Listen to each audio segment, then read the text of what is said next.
all the lovely people out there. You're tuned in to Grow with the VS with Anjali and Kritika. Our guest on today's episode is a Mangaluru based creator who stands in solidarity with her opinions, works as a content strategist at a tech startup. She blogs about food, fitness, and makes the most fun and quirky educational content on language, hacks, and taboos.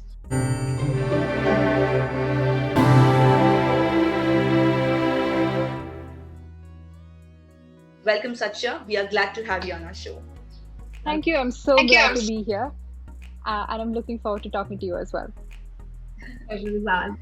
Okay, Satya. So to kick things off, we see you have so much on your plate and you're slaying it all, be it your cooking videos, curating relatable and educational content, your professional work, or your page that you run to mobilize COVID resources.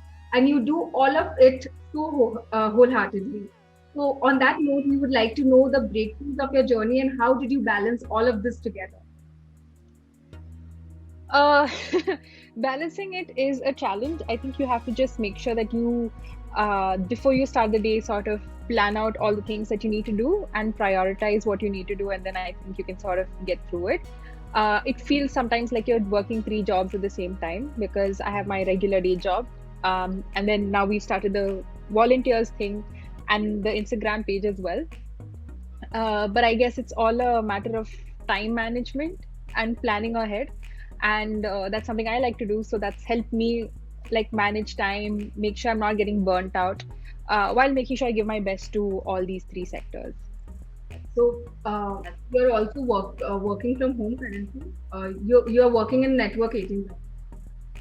No, so I was working with Network 18. I haven't updated my LinkedIn page. I think that's probably why everyone still thinks I'm working at Network 18. I was working with them until January, after which I switched to an edtech startup that focuses on civic education. So I work as a content strategist with them. So that's my full-time job. So, very recently we came across your IGTV on social stalking that leading to real life harassment, and we applaud how precisely you have explained the effective measures that you have taken, the action that you took. Please tell us if someone who may have faced something similar but are hesitant to, speak up or maybe because of getting labeled or judged. So how do they break that stigma, primarily in their minds, and stand up for themselves? Yeah, in fact, I think after I put that out, I've gotten a lot of DMs from a lot of people who have been in a similar position. But a lot of them, I think the primary fear is talking to their parents about it because it could have been a case where it's an ex-boyfriend probably who's now harassing them. So they haven't even told their parents about the relationship. And you know how Indian families are quite conservative, so they're really scared to do that. I think the main thing, my main advice to anyone would be to talk to someone you trust about it because it helps to talk it out. Otherwise, you just build it up on your head so much and become such an emotional burden for you. If it's not your parents that you can talk to, probably someone older that you look up to, because very often when you talk to your friends, it doesn't really help them giving you advice as much. It just makes the problem worse. Additionally, there are resources. There is this one organization called Himmat, which offers pro bono services, legal services to people who are facing cyber harassment. So they will guide you through this process. The most important thing is to know, understand, and accept that it's not your fault. And I mean, even if, for example, if you're someone who has sent, say, intimate pictures to your partner, now they're threatening to leak it still isn't your mistake that you sent it. Maybe it's an error of judgment probably, and you probably sent it trusting that person. But the fact that that person is threatening you is not your fault. So I think when you're often in the situation, you think of all the ways that you could have prevented it, which in many scenarios you can't. If a person is like this, I mean, what can you do? Like, say, for example, someone's talking, I hope it never happens, but someone's talking either of you through your social media profiles or through this organization that you set up and these interviews that you're doing, right? They will find your Instagram page, you'll find your socials, they might even find your address. There's nothing you can do to sort of prevent that. So the only thing that's in your control is to take action against it. And that's where I highly recommend that people do something about it. File a complaint, talk to someone you know, or try to get legal services, but make sure that you're not suffering it alone, because the more you try to think that, oh no, it'll get better, maybe they'll stop, don't wait for that, because people will only keep escalating and amplifying until they get what they want, and you don't want it to reach that level. we Indian girls, we are more scared of, being judged and labeled also, but we are more scared of our parents also, you know. And our parents being conservative, they might not allow us, even if we have the courage to do so. Our parents might, stop us. So in that case, what do you suggest? Like, you still want those girls to, move forward, go against their family, and take an action? I think more than parents discouraging them from taking any action, people are actually afraid to tell their parents, because I mean, if you're coming, like one girl told me that my parents don't even know I talk to boys, let alone I have a boyfriend, right? So when you come from a family like that, it's very difficult for you to even talk to them and say, this is someone that I was dating and now he's doing this, because you're scared of what they will say to you. Because somewhere you always feel like, oh, maybe I could have prevented it. It's that kind of guilt.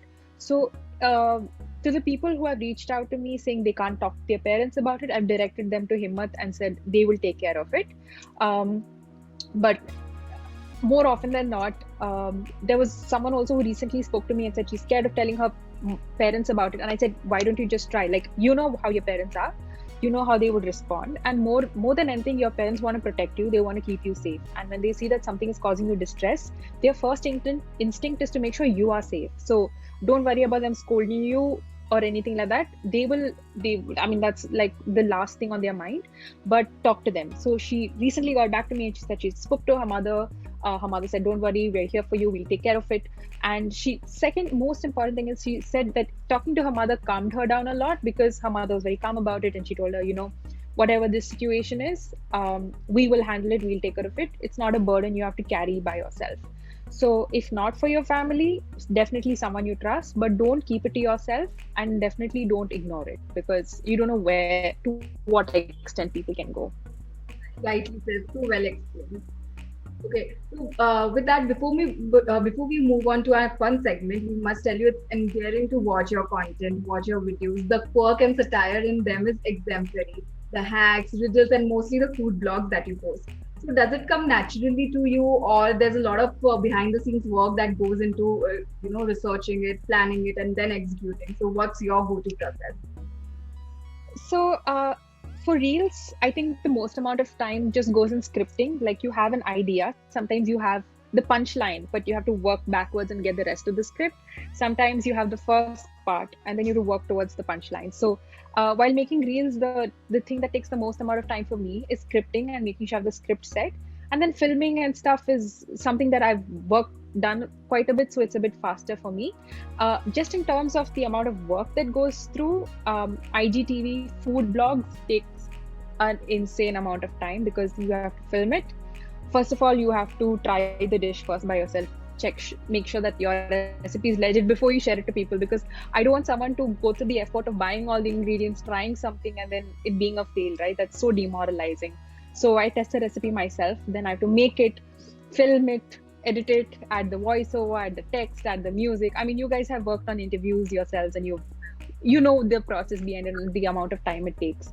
So I think those things take a bit of time, but I think if you enjoy it, like I've always enjoyed making videos, and if you enjoy it, then it's time that you don't mind spending. But if it's something you don't want to do, then it's like, oh, such a burden, you don't want to do it at all. That takes forever.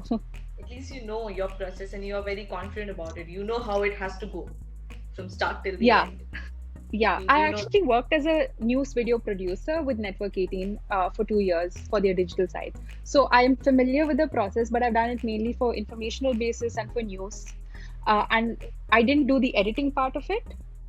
So now with this, I've always liked the editing part of it. So at least it became like a personal goal for me to improve my editing skills, to find out how I can do all of this myself, instead of having to outsource it to someone. And it takes a lot of time saying, do it like this, do it like that, whereas you have your own vision, and then you learn the skills of how to execute that.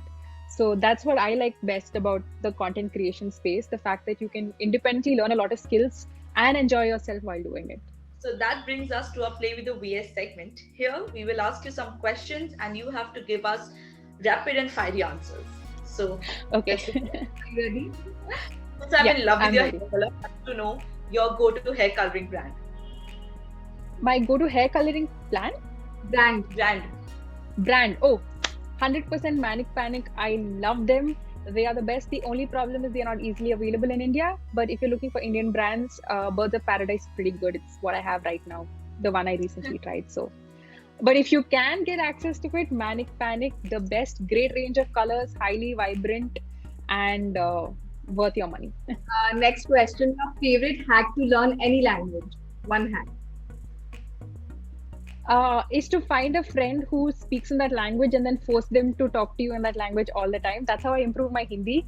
I made all my friends who are really good at Hindi say, okay, today you will talk to me only in Hindi and I will respond to you only in Hindi. And that's how you learn. Okay, so if your life was a movie or a book, what would you name it? One new thing every day, because I personally try to do one new thing every day or try one thing that scares me every day, so that I'm just trying to just expand the things that, like today for example, like I'm not too fluent in speaking Kannada in a formal setting.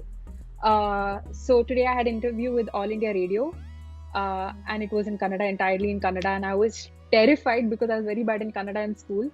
But then I thought, okay, today I'm gonna try it. I'm so scared, but I'm gonna practice and try it. And I did it in the morning, and it went well. So I'm feeling happy, and that's a boost of confidence. So next one is one brand that you will be hesitant to endorse. Basically, I wouldn't want to endorse anything I don't use myself. For example, like sugary drinks, like I don't drink Coca-Cola and Pepsi, so I wouldn't want to endorse it because I myself don't have it. So anything that I wouldn't use, I won't tell you to use. And your 2 bits on social trolling. I would say if you're a creator, or if you're on the other end of getting trolled, someone is trolling you. If it's constructive and someone is suggesting ways you can improve, take it in the right spirit, because it'll only help you, right? But if someone is just saying things like you're tutty, you're cancer, delete your page, and stuff like that, then either you can block them if you feel like you want to, or let them keep going at it. Because honestly, as a creator, when people are more likely to be negative, they're more likely to comment and engage with your content, and that increases your engagement. And so whenever I see something where someone is being very mean, I feel hurt, but then now I've grown such a thick skin, it doesn't bother me. I'm just like, okay, thanks for increasing my engagement. Thank you for you taking the time to come to my page, saying all these things, sharing it with your friends, calling it cringe. I don't care. It's okay. You're just increasing visibility for me. So thank you, troll. But I also appreciate people who take the time to, say, hey, you tried this, but here's another alternative. You could also try it this way. I've learned a lot that way. So I appreciate people who do that. Yeah, and I think sometimes your ego also gets hurt a little bit, because you've put yourself out there and you said this is the way to do it, and someone's like, hey, there's a better way to do it. So honestly, your ego gets hurt, but then you just be like, you take a step back and be like, okay, their step is actually better. So let me just acknowledge that. And so this brings us to the end of our show. It was absolute pleasure having you with us. Thank you for doing this. Thank you so much for having me. This is a really nice conversation. And all the best for your future other interviews and the other stuff that we're doing.